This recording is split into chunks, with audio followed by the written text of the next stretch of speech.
rebuild a city on that site.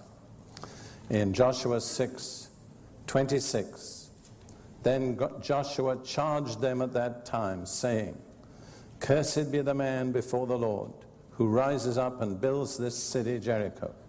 He shall lay its foundation with his firstborn, and with his youngest he shall set up its gates." That's a very specific curse, not a general curse, but the form that the curse would take would be that the person who rebuilt Jericho, it would cost him the lives of two of his sons. Now, I'm sure most of the Israelites forgot that curse. It just receded into history. But about 500 years later, in the reign of Ahab, king of Israel, a man did just that thing on which Joshua had pronounced a curse. And this is recorded in 1 Kings chapter 16. In the reign of Ahab, 1 Kings 16, and the last verse of the chapter, verse 34, in his days, that's the days of Ahab, Hiel of Bethel built Jericho. He laid its foundation with Abiram, his firstborn, and with his youngest son, Segub, he set up its gates, according to the word of the Lord which he had spoken through Joshua the son of Nun. The marginal translation says, at the cost of the life of his son. And most modern translations follow that. So the man who went against the curse pronounced by Joshua 500 years earlier, it cost him the lives of two of his sons. Now I want to go on to other sources of curses. And the next one is very important and very little understood by contemporary Christians. I call it persons with relational authority. That is, persons who have authority because of a relationship. Now, authority is a very unpopular concept in many places, parts of the world today, but the fact remains it's still real. Authority is not created by man, it proceeds from God. And there are many different relationships in which a person has authority. Now, you may or may not like it, but a husband has authority over his wife in certain contexts. Parents have authority over their children. Teachers have authority over their pupils. Pastors have authority over their congregations, just to take a few examples. Now, because of the authority relationship, words spoken by those persons to those under their authority have special supernatural power, whether they're blessings or whether they're curses. And if you look at the Bible, you'll find that second to the blessing of God, the most important blessing that any person could ever have in his life was the blessing of his father or her father. That's still true today. I say to any of you whose fathers are alive, do everything in your power, everything you can to obtain the blessing of your father and your mother, but primarily your father. It makes a lot of difference. When I was saved, I'm afraid I had a bad attitude toward my parents. I thought, they're not saved, I'm saved, they don't understand, I do understand. I praise God, he rebuked me for it. And he showed me that I could not expect his blessing if I didn't honor my parents. And before they died, I had shown them the honor that was appropriate. I don't believe otherwise I could have ever enjoyed the blessing of God in my life and ministry. Now let's consider a few other possible examples. And most of these are constructed out of situations that I have actually dealt with, but I've kind of changed a little so that I don't expose the identity of people. Let's take a father. This is perhaps the commonest of all. A father has 3 sons. The first is the firstborn. Of course, he's always welcome. The third, the youngest, is brilliant. But the middle one is neither firstborn nor brilliant. And he has a lot of the same characteristics that his father has. Have you ever noticed when people are bad, and they're bad in the way that we're bad, we like to take it out on them rather than ourselves? Have you ever noticed that? Parents, if you pick on one of your children, it's probably the one that's most like you, if you knew it. What you're objecting to is what's in you that you don't like. Anyhow, so the father says to this second time, you'll never succeed. You'll always be a failure. You'll never make it. What's that? It's a curse. And I've dealt with many men in their 40s and 50s who were still struggling against words spoken by a father before they were teenagers. Or, let's say the father has a daughter, 15. Like some young ladies of 15, she has acne. And the father has to drive her to school every day. And every day she's up there in the bedroom putting things on her pimples. And so she's late. And so the father gets exasperated. And one day he says, you'll never get rid of those pimples. You'll have pimples for the rest of your life. 15 years later, she's a married woman with children of her own, and she is still struggling with her acne. Why? Because of a curse. Let's talk about teachers. A teacher has a pupil who can't spell. Maybe he's got what they call dyslexia. You know, you put the letters the wrong way around. You're silly. You're stupid. You just don't try hard. You'll never succeed. Now, I know teachers shouldn't talk like that, but sometimes they do. And what's the result? A child, a boy or a girl, that never can make it in life. Ruth and I have a friend. A teacher said to her when she was a teenager, you're shallow. She's now, I think, in her 60s, or at least in her late 50s. And we discovered that all her life, she's been struggling against that statement, you're shallow. And the strange thing about it is, if anybody doesn't deserve that statement, it's that lady. She is far from shallow. Do you see, there's authority behind those statements, and that makes them powerful. Usually speaking, there's a demonic element. Just show you one thing in James chapter 3, which is very important. James 3, verses 14 and 15.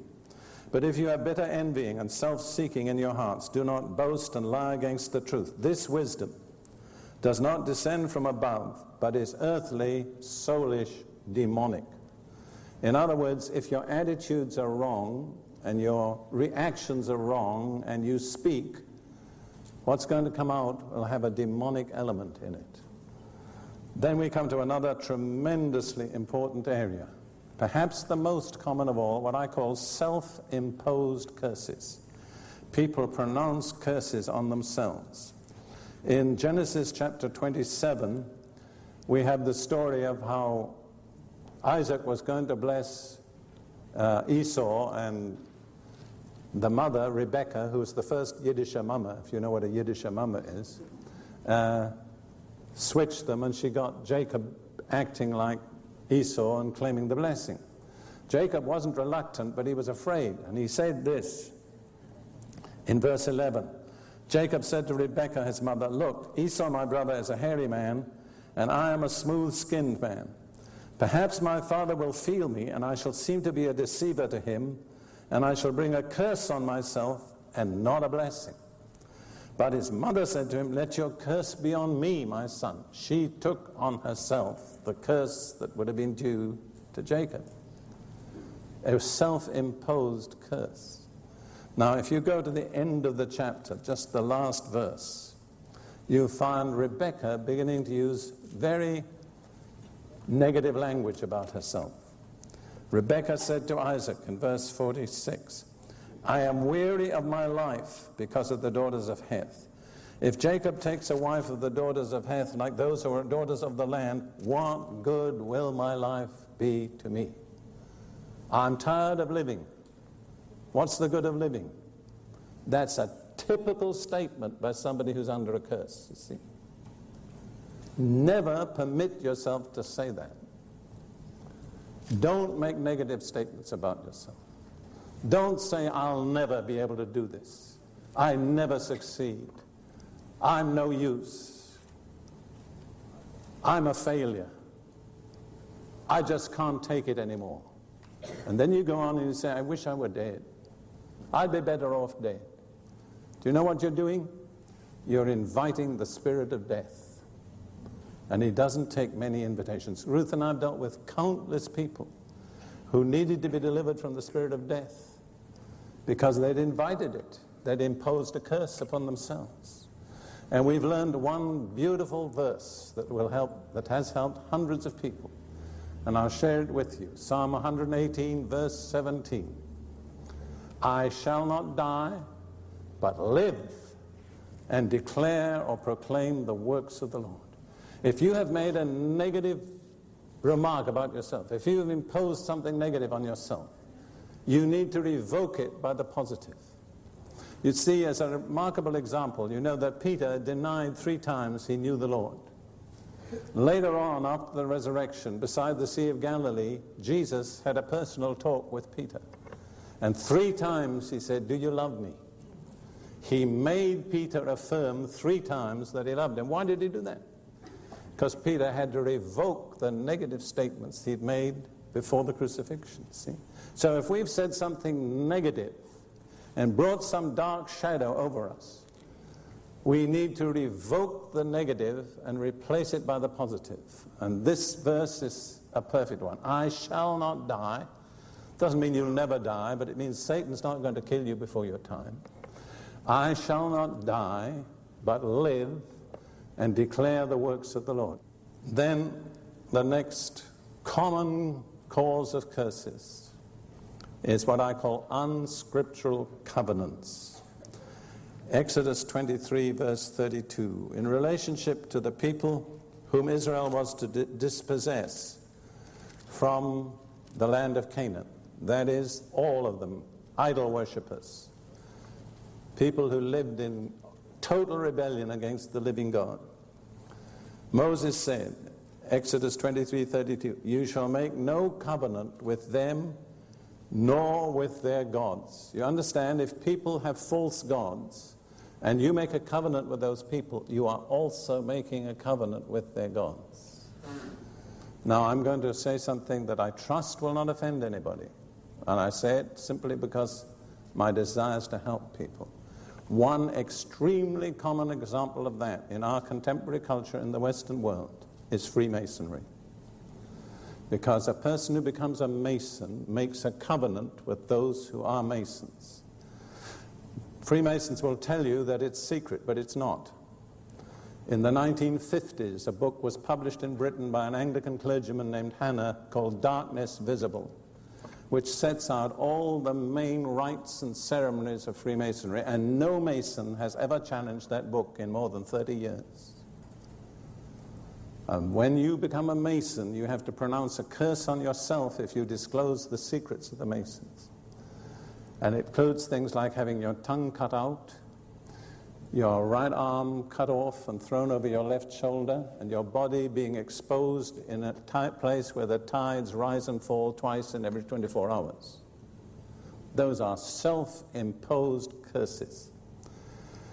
And that Freemasonry is an idol religion is clear in the 32nd degree, the Royal Arch degree, which acknowledges and offers worship to a person called Jabul-on, Jabulon, which is a combination of Jehovah, Baal, and Osiris.